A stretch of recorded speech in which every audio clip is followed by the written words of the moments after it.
Placing your bid on Paperstac, whether you should be looking at what's the UPB or actually what's the fair market value, next on the Paperstac podcast. Coming to you from sunny Orlando, Florida, welcome to the Paperstac podcast, where we cover current topics in the note industry, give you tactics for your note business, and talk with industry leaders to make you a better note investor. And now, your hosts, Brett Burky and Rick Allen. All right, welcome back to the Paperstac podcast. Rick Allen, Brett Burky here for another episode, climbing to that magical 100. Yeah, we got about 20 left to go. Yeah, so we're getting there. Just like... Yeah, we'll get there. Yeah, it's be fun. You know, just have to come up with different ideas to talk about all the time, so it's fun. So what's new, man? Tell me what's new in your life. I got a smoker. Nice! Yeah. Where'd you get that? Minister gave it to me. He gave it to you? What kind of smoker? It's a Champion Elite smoker, like the professional smokers with the racks and the big one. Like it's pretty big. I know what kind that is, and he gave it to you. Mm-hmm. You get more free stuff than anybody I've ever met. I know. It's actually really nice. And so I'm gonna probably do some cream cheese and some. Cream cheese? I'm joking. No, I like smoking cream cheese, but dude, that's like a professional smoker. I know. It's got like three racks. It's got 3 racks. Here, pull up a picture and put a picture up of this thing. This right here. Yeah. 3 racks. This big thing. Uh-huh. And I'm gonna clean the grills. It's used, you know, but it's not slightly used. It's a pellet smoker too, so it's a pellet smoker. Oh my gosh. Wasn't your last smoker for free also? Yeah, that was free too. And your grill? I bought my charcoal grill, but the grill before that was a nice gas grill. Wasn't it brand new? Yeah, it was brand new. Oh my god, you get so much free stuff, and it's not even like you get like crap junk hand-me-downs. No, that you was get a like nice grill. $1,000 smoker, or you get brand new gas grills. And didn't your daughter get a brand new bed in the box? Oh yeah. Yeah, we got got all kinds of stuff. Got a piano, Drums. Oh, drums. I got a whole drum set, and then I technically got a new desk. Yeah, stolen, borrowed. It came from Paperstac. Whatever. You got a new desk. Good. Couches. Couches. Couch before the couch. Couch before the couch. Kitchen table. Kitchen table is Patio table. Patio table. Chairs. Chairs, yeah. Hanging chairs. Hanging chairs. I got that as well. I got a mini fridge somehow. Mini fridge? You got that from us? From Cloud Capital? They thought it was broken. Like, this doesn't work. I was like, I'll figure it out. I defrosted it. That's what. It works fine. That was years ago. Jeez. I've been to your house too. You get all this free stuff, but you have like no clutter. No. You're like a zero clutter person. No, yeah, it's very organized. What do you do with all this stuff once you're done with it? I give it to the church. You know, I give it to the church. I had it last time. So you're like the last stop before the church. Somebody's like, well, let's go donate this to AMVETS or the church. Like, we're going to give it to Burky. I don't think Let him do that. I have a buddy who owns a moving company. I was like, look, man, if you ever see a piano that's just... Yeah. So you... Like TJ and I used to say, we would put it out into the universe. If there's something, we were like, yeah, let's just put it out in the universe and see what the universe gives us.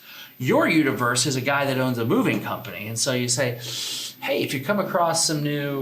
Well, I know a lot of people don't like moving pianos and big stuff like that. And so it's like, hey, man, if you ever see something like a piano or, you know, something nice, you know, if you need some place to put it, they don't want it anymore if they're moving out of town. You know, And so I gave you a cooler one time. That's right. I used it for inoculating wood logs to grow mushrooms, and I don't know where. Proceed. Oh, they're shiitakes, but but yeah, no, a lot of the stuff's free. I mean, I last one I gave all, but I gave it all away. I gave all the bedroom sets away to a Haitian church that someone's house burnt down. The kid had nothing, and they got a whole new bedroom set. Now we're gonna do it. I think it even came up. Someone's coming from Ukraine over to America, and we're gonna, get them a bedroom set. That one's probably gonna be brand new. And so my neighbor's hosting Ukrainian refugees, and that's cool. Yeah, and it's a good thing that my wife speaks Russian, so we can... Ne pa-ruski. Ne pa-ruski. Yeah. Nemnoga. So, what we got today? Talk to us. What's on the agenda for this podcast? This podcast is based around basing your bids off different ideas of valuation. So I was talking with David Putz yesterday, and we were talking about how people like to bid on UPB, and that's usually one of the only metrics they run things off. But bidding off UPB means that you're always looking at the end result of having to take the house back. And other people bid off yields, and they might be a keep it forever type of person, and some might be doing whatever fair market value. But I'm just wondering, how many different ways are there to bid on an asset? Is it always based off your agenda or like your investment criteria? And just for the people that are new, I want to know, just as they do, when would you do it as UPB, and what does UPB stand for? Fair market value. What does that really mean? And then why would you do it off the yield? And just all those different scenarios. And if there's more, I don't know. Those are the only three I know. Yeah. So that's a good question, and man, this is one that could run this is almost like you do a series on this thing. Oh, really? Just because there's different ways to evaluate based off of UPB. Well, there's like a bunch of different things you need to consider when looking at UPB. Is it performing? Is it non-performing? Right, there's UPB, which is unpaid principal balance. Then there's total payoff balance. So if it's behind payments, that's the accrued interest and stuff along those lines. And so right now, like I've seen this a lot, is people are requesting you to make the bid based on the total payoff. I've seen that. Because that's usually they have arrears, right? Or legal fees if you're buying them. Well, there's legal fees in there, but there's past due payments owed to you. But really the driving factor behind that is the just the exploding real estate market. And what the past really 36 months, maybe 48 months of growth. Certainly the past 24 months have just been out of this world. But I see what you're doing. So if it's, let's say, they know they can, because they know if you take it to foreclosure, the value of this house is... Well, sure. If you take it to foreclosure, so let's, I guess, kind of rewind it and look at, what would you do if you were buying a loan and the UPB on the property was, $250 and the house is worth $150? Well, you're not bidding on the UPB. You're going to bid on the value of the house, right? Right. Because you're going to say, look, I need to count in my foreclosure costs. I need to count in holding costs, potentially repair costs. And when I get out of this thing, what can I sell it for? And hey, guess what? I'm an investor. I'd like to make some money. So I'm bidding some sort of percentage balance, and that percentage balance or the percent that you're going to get a discount on, or the bigger the discount will be depending upon really what's the current market conditions, what's the supply look like. If there's tons of assets out there like there was in 2008, 9, 10, 11, 12, 13, 14, you're like, okay, I get it for 8 to 30 cents on the dollar. Right. Huge discounts. Yeah. Now you go back and you look at what has it been like the past 24 months. Well, there's no inventory. So people are now going and looking at it. Why is there no inventory? Well, real estate market's up. People are, we've kind of washed through all the bad stuff. There's more bad stuff coming, but the real estate's exploded. Back in 08, 9, 10, 11, 12, the real estate market had tanked. So you had a situation where there was all this defaulted debt that the balances on it were worth way more, or the balances were more than the actual value of the asset, the underlying collateral. Interesting. So you would always bid based on the value of the property. Well, now if you base on the value of the property, you may be in an instance where we have one, for instance, a perfect example. The principal balance on it's like 170. They owe like 240, but the house is worth 330. Oh wow. Okay. Right. So if you were to go off of the typical, I'm bidding off the UPB. I'm bidding off the UPB. Well, I'm not selling it off the UPB because we're almost to the end on the foreclosure line. So I'm gonna bid my full max that I can bid. At foreclosure? At foreclosure. And so when you're doing a foreclosure, you can only bid the total amount of past due balance or whatever the default amount is that they enter, the judgment amount. So it's probably going to wind up being 240, maybe 245 if there's some more stuff that comes in there. Well, if I'm into it for, 140, I can stand and make a good bit of profit there, right? 100 grand. But if for some reason somebody doesn't bid on it, or they agree to sign it over to me right before the thing, well, it's worth 330, maybe 300 if I didn't do anything to it. Wow. So where's that? It's in Chicago. Oh, okay. So, but I've got one in New York, same situation, right? Mm-hmm. So you're looking at those situations now, and people are like, well, I'm going to give you a bid of, I don't know, I'm going to give you 70 cents of the balance. And I'm like, well, that's not going to work. You're going to have to be, people are asking for par. If I want par, you can keep all the back end. So. Wow. Mm-hmm. Interesting. So that's all I guess you're right. You could go way deep on the subject matter, huh? You could go super deep. So, really you always, no matter what, whether you're going to bid off the UPB or you're going to bid off the value of the asset, you have to, there's a couple things that matter, but you have to know both of those, right? Right. You have to know, look, what is this house actually worth, A, and B, it takes into account what's your strategy. Are you buying on yield? If you're if you're somebody who's doing it with their self-directed retirement account, and you're like, well, I'm gonna bid 85 cents on the dollar because that gets me a 12% yield. But that's just one way to do it. Now I can show you a way that you're like, somebody would like, wow, she overpaid at 93 cents on the dollar, right? Mm-hmm. Well, it's not a deal until you see the lady go ahead and turn around and sell a partial, get her money back out of it.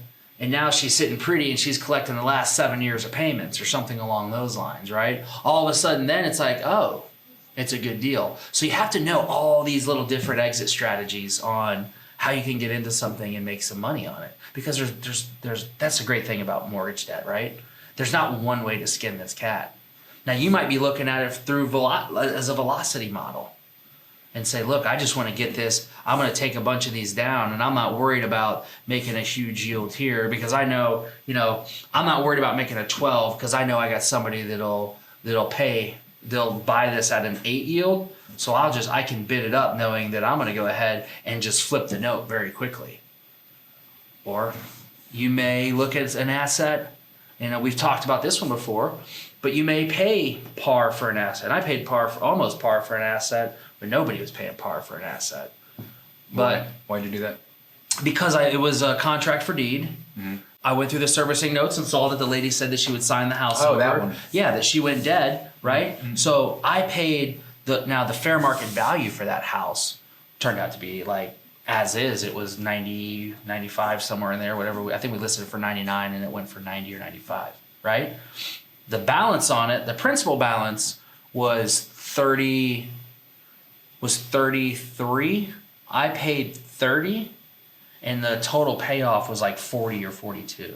So there was there was a good chance if I goes to foreclosure, well, I can only bid up to 42 or 43. So yeah, I'll make 20 or 30%, which is fine. There's a lot of risk there, but I knew that she was already willing to sign the house over. So at that point I was like, I'll pay more. And it sat there for 3 months and nobody placed a bid on it because they were asking so high. That's crazy. But see, you can't go into this, and some people will go into education, they won't get good education, right? Mm-hmm. They'll get just some crap education, and then they'll come out and they'll just blanket you with, well, I'm going to give you this. And one, it's annoying because it's just like, okay, well, as a seller, you look at it and you say, all right, well, what course did you just come off of? But looking at it is like, man, as somebody who we have a platform, as somebody who buys and sells data, like, man, those people they didn't get their money's worth on the education side, because you have to be able to look at it and understand that there's, bidding an asset's an art. It's not just But I would imagine that's something that you science. Actually learn over time too. Yeah, of course you do. But that's why I always tell people, get out there, buy an asset, get in there, get in the fight, man. Because once you're in the fight, that's when you learn stuff. Right. You can learn and you can have all the book knowledge in the world. Mm-hmm. But until you get in something and start buying and selling, and then have a reason to start communicating and talking with people. Yeah. Like when you go to a note conference, you start talking to people, and there's some smart people at these conferences. Yeah. Like I love walking in the room, and there's just so many smart people there to talk to.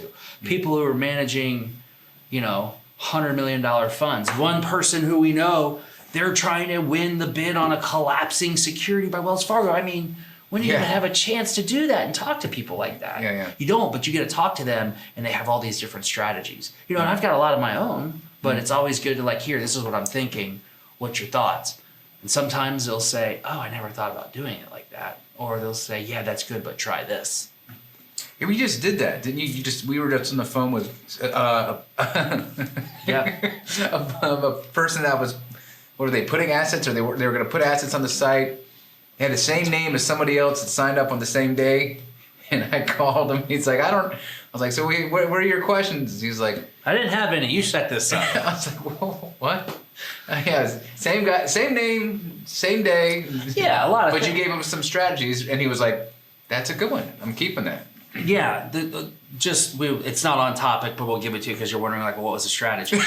that's the great teaser. On the next episode of the Paperstac podcast, real quick, when you're originating a loan, you're doing some owner financing stuff right there. Maybe you sell it for a premium. So the house is worth $100. You're able to sell it for $130 because you're offering owner financing. Maybe the 30% markup's a lot. Maybe it's $120, $115. I don't know, whatever it is. You take that money down in cash, and now you're left with, okay, I'm going to originate a loan. Well, what you can do is you can originate an 80-20 loan or a 70-30 loan. That's right. That's what it was. Yes. So you may say, okay, I'm going to go ahead and originate a first and a second. I'm going to do one at 80, one at 20, or one at 70, one at 30. I'm going to sell off the first. I'm going to keep the second. So I asked the guy if he had ever done that, and he was like, no, I never thought about that, but that's a good idea. Mm-hmm. So anyways, that's it. So back, just to get back on topic, there's a lot of different ways you should be analyzing. It's not always just about, well, what's the principal balance? I'm bidding 70% on that if it's a non-performer, and I'm bidding 85 if it's a performer. There's so many more factors that go into it. Mm-hmm. Like, who am I talking to on the other end? Mm-hmm. Right? If I'm talking to a guy that's got 100 of these things, and this is what he does for a living, you're probably not gonna get that guy to come off. He knows the market. If he's selling a lot of them, he knows where he is. He knows what stuff to sell him for. Mm-hmm. Now, on the other hand, if you did some marketing and you got somebody inbound phone calls and they're in a tight situation, they've owner financed something to their daughter, they need to get out, their daughter isn't paying, they don't want this in the family, it's gonna cause a rift, yada yada. Well, next thing you know, you might be able to get a better discount there. So there's tons of different ways to bid. If you are bidding, it's not always just I need to be at 80 cents on the dollar of the balance. You need to start right now. People, if you want to be competitive in your bids right now, you have to be looking at what's the value of the house, what's the total payoff, and how can I adjust my bid. Interesting. And now if you're bidding on straight yield, if you're doing this, look, I'm buying performers, then go ahead and make your bid and go. Because you're going to be holding it long term anyway. You're going to hold it long term. And then if you're doing the partial play, right, where you're like, well, I pay more because I'll get a partial on this thing. And then that's the real long game, right? Interesting. So there's tons of different ways to skin the cat. But you have to know, and you have to be able to do that. You have to be able to look at all these loans, or look at the loans and say, how am I going to bid this one? What am I bidding this one off of? What's the deal? What's the exit strategy? I like it. I like this a lot. So here's the thing. This could go on, like you said, forever. We could talk about this for... We could. And we could go into each one of those sections and start diving in and say, okay, well... I could bring on somebody, we could bring people on and say, look, how are you going to analyze this? Here's a loan, let's throw it out there, let's do a round table, let's get 3 or 4 investors on there and say, look, how are you guys analyzing this deal?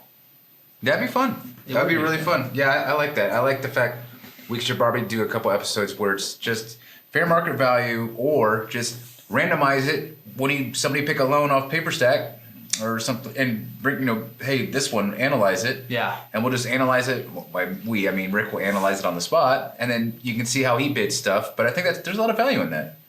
But I don't want to ruin it all for right now because it would just go on way too long. Yeah, like I said, we could talk about this for a long time, but you have to understand that there's different ways to do it. And I think just knowing that there's different ways. They say think outside the box, or just know that there is no box. Just let your mind run wild. When you give yourself permission to do that, and you can start thinking and being like, okay, well, what are the different ways I can bid this? And what are really my different exit strategies? And what is something that nobody else is looking at? Like, what is a different way I can do this? We're definitely going to bring on Kevin Shortell shortly, because he's got some amazing updates for stuff that just came out, funds that are very much like the Hardest Hit Fund that's given to all 50 states. Oh, really? He's been tracking this for a year. Matter of fact, we got to get him on the phone to be on the phone. I had to give a call today. Back next week, maybe Monday or Tuesday. We have to have him on the podcast. That sounds great. Yeah, let's do this. But for now, don't want us to run too long, so let's going to wrap it up. No? Yes. Someone's dropping something off at my house. I got to be there when they drop it off. Yeah, he's got more free stuff. So, anyways, we're good. Yeah. We'll talk to you next time. Brick and Brett out. Paperstac Podcast. See ya. Bye.